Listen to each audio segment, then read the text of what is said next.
Hi Jana, sana napapaload mo yung vlog ko. Mwah! Mwah! For today's video nga, kasali nga kami sa contest sa school.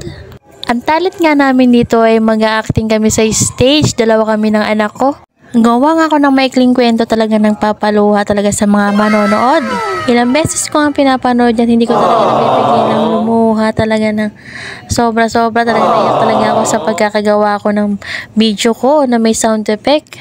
Papasalamat nga rin ako sa kananay ko na sumama sa akin sa school para magkaroon ng audience impact ba, diba? Meron yung mga kananay ko na yan, si Annabelle at saka si Ate Sel. Salamat sa inyo sa pagsuporta nyo sa amin. Habang nag-aantay nga kami dyan ng aming talent, nakita namin si Jana. Gustong-gusto talaga ng anak ko yan, si Jana. Sabi ko sa kanya, magpa-picture tayo kung talagang gusto mo. Una kasi talaga, nahihiya siya. Pero nakita niya na talaga si Jana kanina. Sabi niya, Mami, puntahan natin si Jana. Talaga, inaaya niya talaga ako dyan. Ganyan talaga siya kiligin pag nakikita niya si Jana.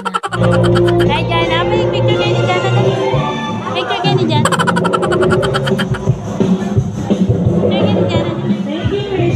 Thank you so much. Candidate number 10, Siana Elisha Natividad. Oh, diba? Pinapanood niya talaga si Jana.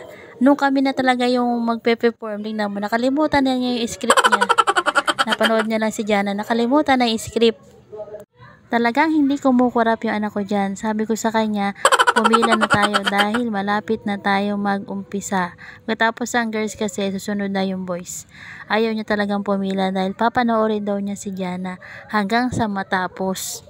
Hindi niya talaga alam kung saan siya pupesto. Talaga nakatanaw talaga siya kay Jana. Natutuwa talaga ako sa anak ko. Ngayon talaga yan nagkagusto sa babae. Kasi sabi ko, bata-bata mo pa, pero gusto daw niya si Jana.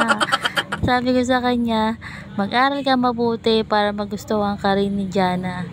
Hi Jana, sana napapaload mo yung vlog ko. Mwah! Mwah!